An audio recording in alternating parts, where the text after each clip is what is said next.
নমস্কার দর্শক, আবির্ভাব নিউজে আপনাদের সকলকে স্বাগত। আমরা প্রত্যেক দিনের মতন আজকেও একটি বিশেষ এবং গুরুত্বপূর্ণ সংবাদ আপনাদের সামনে তুলে ধরব। দর্শক, গতকাল কলকাতা হাইকোর্টে আমরা দেখলাম কি কর্মবিরতি। কেন এই কর্মবিরতি? কিসের জন্য আইনজীবীদের কর্মবিরতি করতে হলো? তার কারণ হচ্ছে একজন ক্লায়েন্ট যিনি বেল পেয়েছেন, জামিন পেয়েছেন এবং জামিন পাওয়ার পর তিনি যখন কোর্টে আসছেন তখন তার পেছনে ধাওয়া করে পুলিশ তাকে রীতিমতো কলকাতা হাইকোর্টের ভেতরে নিগৃহীত করা হয়। এবং শুধু তাই নয়, এই ঘটনা কিন্তু বারবার ঘটছে। আইনজীবীদের ওপর আক্রমণ এর আগেও আমরা দেখেছি এবং অভিযোগ যেটা হয়েছে সেটা হচ্ছে গড়িয়াহাট থানায়। সেখানেও কিন্তু দেখা গেছে আইনজীবীর ওপর আক্রমণ করা হয়েছে। একজন সাবেক সিভিক সার্জেন্ট তিনি আক্রমণ করছেন এবং সেই আক্রমণের বিরুদ্ধে যখন অভিযোগ জমা পড়ছে সেই অভিযোগের ভিত্তিতে কিন্তু পুলিশ কোনো পদক্ষেপ নেয়নি এখনো পর্যন্ত। এখন প্রশ্ন হচ্ছে কেন কেন বারবার এই ধরনের ঘটনা ঘটছে? বারবার কলকাতা পুলিশের কাছে নিগৃহীত হচ্ছে বিভিন্ন আইনজীবীরা। কলকাতা হাইকোর্টের আইনজীবীদের যেহেতু আক্রমণ হয়েছে তাই তারা গতকাল কর্মবিরতি পালন করেছে। কিন্তু এই জিনিস শুধু কলকাতা হাইকোর্টের মধ্যে সীমাবদ্ধ নয়, এই জিনিস কিন্তু সারা বাংলাতে হচ্ছে, বিভিন্ন জায়গায় হচ্ছে। আমরা বলেছিলাম আজকের একটি বিশেষ সংবাদ আবির্ভাবে, যেখানে বলা হচ্ছে যে পুলিশ টাকা চাইছে কলকাতা হাইকোর্টের ভেতরে একজন ক্লায়েন্টের কাছ থেকে। আমরা জানি না এই অভিযোগের সত্য কি, কিন্তু আবার অন্যদিকে আমরা দেখছি বিভিন্ন থানাতে টাকার বিনিময়ে সেই কেসগুলোকে হয় ধামাচাপা দিয়ে দেওয়া হচ্ছে অথবা নতুন করে কেস দিয়ে দেওয়া হচ্ছে টাকার বিনিময়ে। এই ঘটনাও কিন্তু আমরা আজকে সংবাদ আবির্ভাবের সংবাদে আমরা দেখিয়েছি। তাই প্রশ্ন হচ্ছে যে কলকাতা পুলিশ, রাজ্যের পুলিশ, মমতা ব্যানার্জির নেতৃত্বে যে প্রশাসন চলছে সেই প্রশাসনের এই রকম ভূমিকা কেন? কেন মমতা ব্যানার্জি তাদেরকে নিয়ন্ত্রণ করতে পারছেন না? আমরা সবটাই বলবো না যে মমতা ব্যানার্জি বিদ্বেষে হচ্ছে, এটা তো প্রশ্ন চিহ্ন উঠবে যে কেন পুলিশের এই দৌরত্ব। তার কারণ হচ্ছে বারবার মুখ্যমন্ত্রী মমতা ব্যানার্জি এনাদেরকে এই পুলিশ মহলকে ব্যবহার করছে।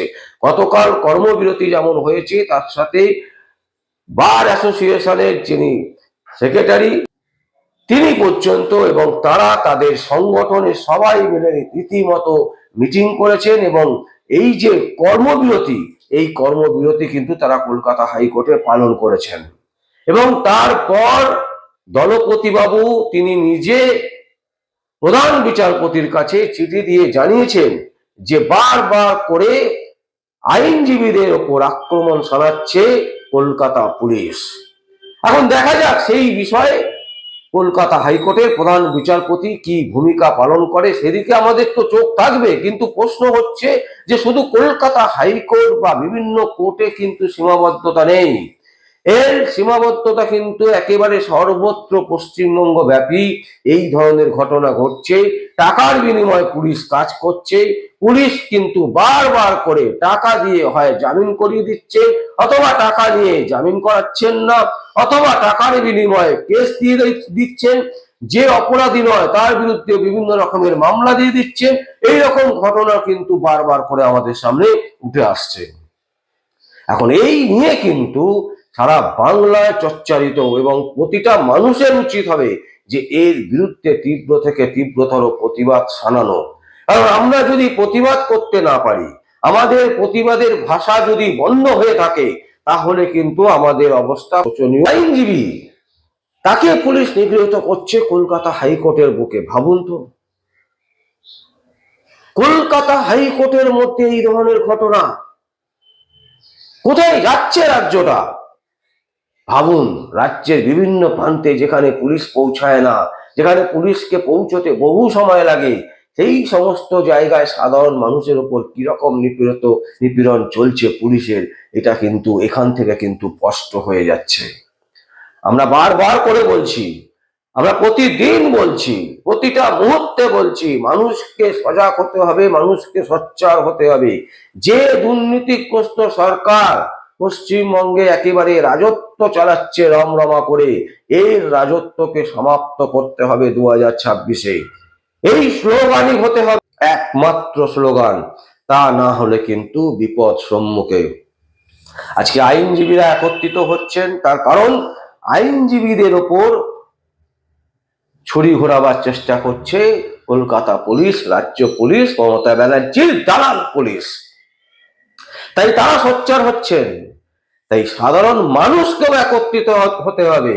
তাদের ওপরেও যখন আক্রমণ নেমে আসবে, তাদেরকেও একত্রিত হয়ে কিন্তু ধারাবাহিকভাবে প্রতিবাদ করতে হবে।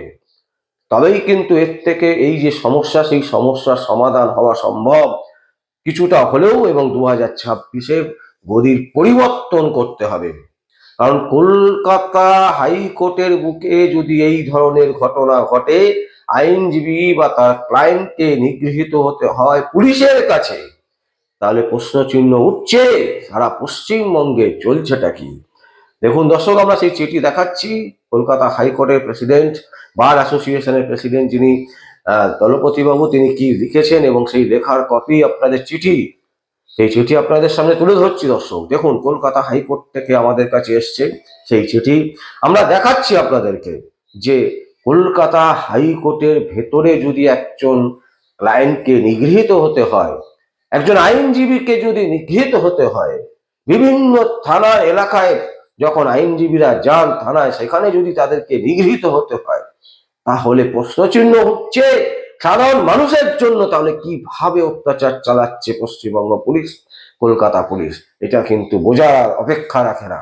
তাই আমরা দেখতে চাই কলকাতা হাইকোর্টের আইনজীবীরা যে চিঠি, যে আবেদন মাননীয় প্রধান বিচারপতির কাছে রেখেছেন, প্রধান বিচারপতি সেটাকে কোন দৃষ্টিতে দেখেন বা কিভাবে সেটাকে দেখেন, সেই দিকে আমরা অবশ্যই নজর রাখবো। এবং সারা রাজ্য জুড়ে যেখানেই প্রতিবাদ হবে, যেখানেই পুলিশি অত্যাচার হবে, সেখানেই প্রতিবাদ নামাতে হবে এবং পুলিশকে বলতে হবে আমরা কিন্তু বোকা নই, আমরা কিন্তু জানি কোনটা ঠিক কোনটা বেঠিক। তাই সত্যিটা বলুন মিথ্যে ছেড়ে। মমতা ব্যানার্জির দালালি অনেক হয়েছে, অনেক চটি চাটা হয়েছে। এবারে মানুষ যারা ট্যাক্সে, যে ট্যাক্সের টাকা দিয়ে সাধারণ মানুষের ট্যাক্সের টাকা থেকে আপনাদের স্যালারি হয়, তাদের কথা এবার ভাবুন। আর বাকি মমতা ব্যানার্জির কথা ভাবনা চিন্তা এবার ছাড়ুন, অনেক হয়েছে। না হলে 2026-এর পর কিন্তু খুব একটা সুবিধে হবে না। দর্শক, আমরা এই সংবাদ আপনাদের সামনে তুলে ধরলাম। যদি আপনাদের কোনো বক্তব্য থাকে, কোনো কমেন্ট থাকে, অবশ্যই আপনারা কমেন্ট বক্সে কমেন্ট করবেন। আর দেখতে থাকুন পরবর্তী সংবাদ আবির্ভাব নিউজে। আমার নাম বিশ্বজিৎ পাল, আবির্ভাব নিউজের জন্য।